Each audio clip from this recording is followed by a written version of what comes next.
উত্তরবঙ্গে power supply company NESCO, তো ওইখানে সহকারী প্রকৌশলী রংপুর জনে রোকনুজ্জামান রোকন ভাই বুয়েটা 17 ব্যাচ, তো ওনাকে 20-25 জন ডিপ্লোমা সন্ত্রাসী ওই জায়গায় নেসকোতেই কর্মরত 20-25 জন ডিপ্লোমা সন্ত্রাসী তারা ভাইকে নির্বাহী প্রকৌশলীর রুমে অবরুদ্ধ করে, ওনাকে ভয়াবহ রকমের খুব অশ্লীল গালাগালাজ করে, প্রচুর পরিমাণে অশুদ্ধ ভাষায় কথা বলে, ওনাকে হুমকি দেয়। শেষে ওনাকে বলছে যে জবাই করে ওনাকে হত্যা করে ফেলবে এবং কেউ কিছু করতে পারবে না। তো এর প্রতিবাদে গতকাল রাতে সারা বাংলাদেশে বুয়েট সহ সারা বাংলাদেশে প্রতিবাদ কর্মসূচি শুরু হয়ে যায়। এখন গতকাল বুয়েটের ছেলেরা বুয়েট থেকে লং মার্চ যমুনার দিকে যাওয়া হয়েছিল। যমুনাতে যাওয়ার পরে ওইখানে এই যে ডিসি মাসুদ ভাই আছেন, তো উনি আমাদেরকে মিডিয়াতে ব্রিফিং করে উনি আমাদেরকে আশ্বাস দিয়েছিলেন যে আমরা উপদেষ্টা মহোদয়ের সাথে বসতে পারবো এবং সচিব মহোদয়ের সাথে বসে, জনপ্রশাসন সচিব মহোদয়ের সাথে বসে আমরা আমাদের যে দাবিগুলো আছে ওইখানে ওনারা খুব সুন্দরভাবে এটাকে অ্যাকসেপ্ট করবেন এবং এটাকে আমরা কিভাবে দাবি কিভাবে আদায় হবে এটার রূপরেখাগুলো ওনারা জানিয়ে দেবেন।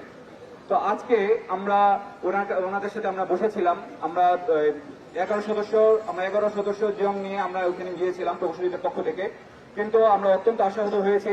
জনপ্রশাসন সচিব আমাদের সাথে দেখা করেননি, উনি সময় বের করতে পারেননি। আমরা শিক্ষা উপদেষ্টা স্যারের সাথে বসেছিলাম, কিন্তু স্যার আমাদের যে ন্যায্য দাবিগুলা স্যার ওইটাকে সুন্দরভাবে এটাকে কিভাবে রূপরেখা দেওয়া যায় এটা উনি সুন্দর রূপরেখা দেননি।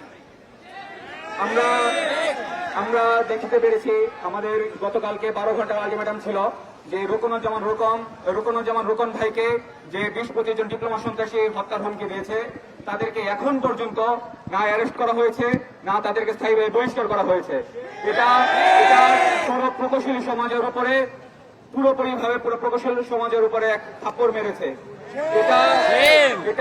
এটা দেশের প্রকৌশলী সমাজ এটা কোনোভাবে এটাকে মেনে নেবে না। ওর ভাইয়ের উপরে যে হত্যার হুমকি দেওয়া হয়েছে এটা কোনোভাবেই কোনো একটা দেশে একটা প্রকৌশলীর উপরে যে এত বড় নিরাপত্তার হুমকি এটা কোনোভাবেই মেনে নেওয়া যায় না।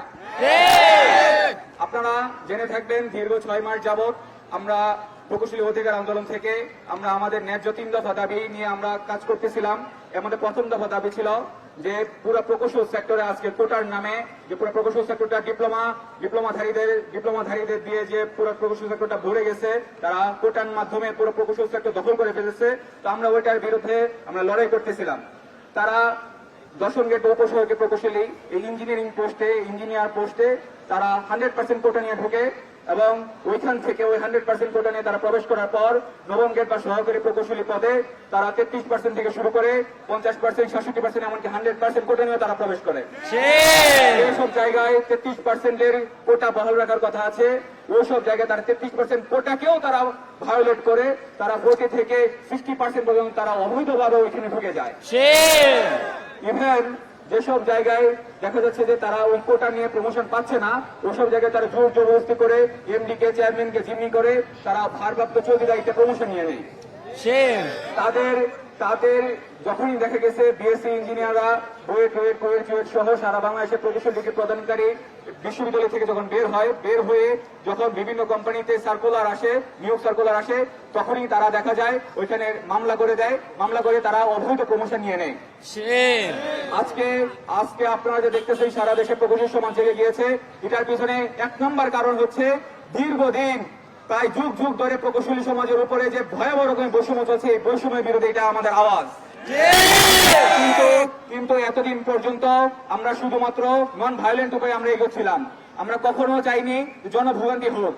প্রায় গত কয়েকদিন যাবৎ আমরা বুয়েট থেকে এখানে এই 3 দিন যাবৎ গত 3 রাত আমরা টানা 3 রাতে দেখা গেছে যে আমরা রাতের বেলা মিছিল করেছি, রাতের বেলা সমাবেশ করেছি, এখানে এসেছি, কিন্তু আমরা কখনো জনভোগান্তির কথা চিন্তা করে আমরা কখনো সড়ক অবরোধ করিনি, আমরা কখনো রেলপথ অবরোধ করিনি।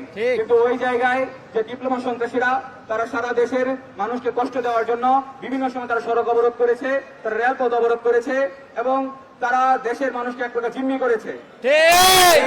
এই সন্ত্রাসীরা শুধুমাত্র যে এই জায়গাতেই তারা আটকে থাকে এরকম নয়, তারা সর্বক্ষেত্রে যারা বিভিন্ন বড় জায়গা থেকে ভার্সিটিগুলো থেকে ইঞ্জিনিয়ার হিসেবে বের হচ্ছে তাদেরকে তারা হীনমন্যতার কারণে, তাদের মেধার যে একটা হীনমন্যতা আছে, এই হীনমন্যতার কারণে তারা সবসময় এই ইঞ্জিনিয়ারদেরকে প্রতি তারা বৈষম্য করে এবং তাদেরকে নিপীড়ন করতে চেষ্টা করে। তো এই সূত্র ধরে তারা মেসকোর যে প্রকৌশলী রোকন ভাইকে তারা আটক করে, অবরুদ্ধ করে, হুমকি দেয় এবং শেষে জবাই করে হত্যা করার কথা বলে এবং সাথে তারা এই কথাটা বলে দেয় যে তুই যদি পারিস তাহলে আমাকে কিছু করিস, তোর কিচ্ছু করতে পারবে না, তোর কোনো বাপ আমার কিছু করতে পারবে না।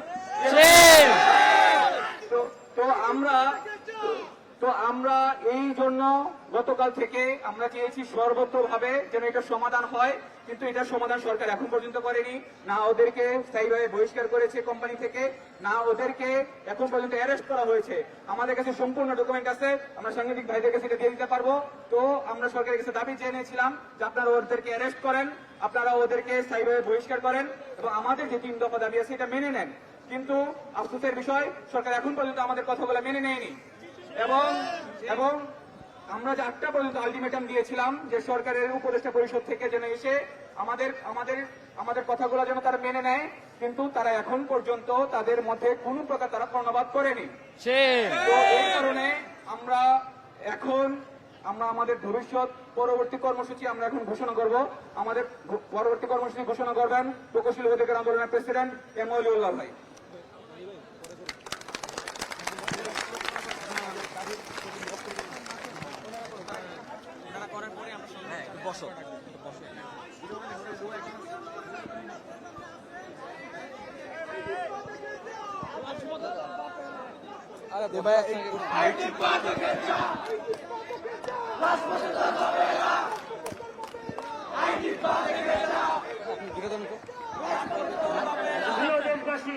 ওরা তো কয়েকটা দিয়ে আমরা দেশের সংস্কারে, দেশের কল্যাণে যে 3 দফা দিয়েছি, ইতিমধ্যে আপনারা আমাদের 6 মাসের জার্নি এবং দীর্ঘ 40 বছরের যে বৈষম্যের বিরুদ্ধে প্রতিবাদের সারাংশ আপনারা জানতে পেরেছেন। আমরা এখন পর্যন্ত যে নন ভায়োলেন্ট উপায়ে আন্দোলন করেছি, আমরা ভবিষ্যতেও দেশবাসীকে সাথে নিয়ে দেশের কল্যাণে আমাদের দাবিগুলো আদায় করতে চাই। একটা জিনিস স্পষ্ট বোঝা দরকার, কোনো ডিপ্লোমা অথবা কারোর বিরুদ্ধে আমাদের আন্দোলন নয়। আমাদের আন্দোলন হচ্ছে প্রকৌশল খাতের সংস্কারের জন্য। আপনারা সবসময় শুনে থাকেন যে দেশের প্রকৌশলীরা সবচেয়ে বেশি দুর্নীতি করে, কিন্তু এই প্রকৌশলীরা কারা? টেকনিশিয়ান। আমরা বলতে চাই সামগ্রিকভাবে প্রকৌশল খাতের সংস্কার হলে মেধাবীরা এখানে আসবে এবং দেশের সামগ্রিক উন্নয়ন হবে। আমরা আজকে পরবর্তী যে কর্মসূচি সেটা ঘোষণা করছি। সারা দেশের প্রকৌশলীবৃন্দ,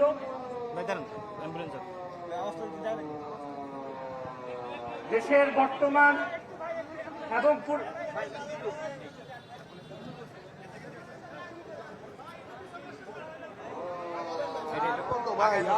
এটা বসো, এখানে সামনে বসো, নাহলে আমরা ভবিষ্যৎ কর্মসূচি ঘোষণা করছি।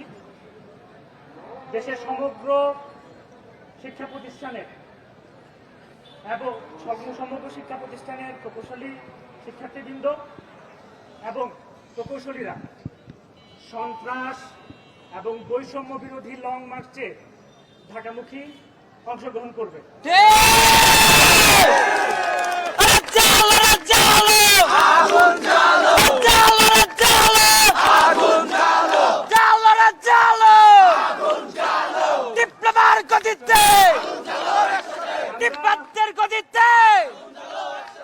আগামীকাল সকাল 10টায় শাহবাগে সন্ত্রাস এবং বৈষম্য রোধে লং মার্চ টু ঢাকা কর্মসূচি ঘোষণা করছি।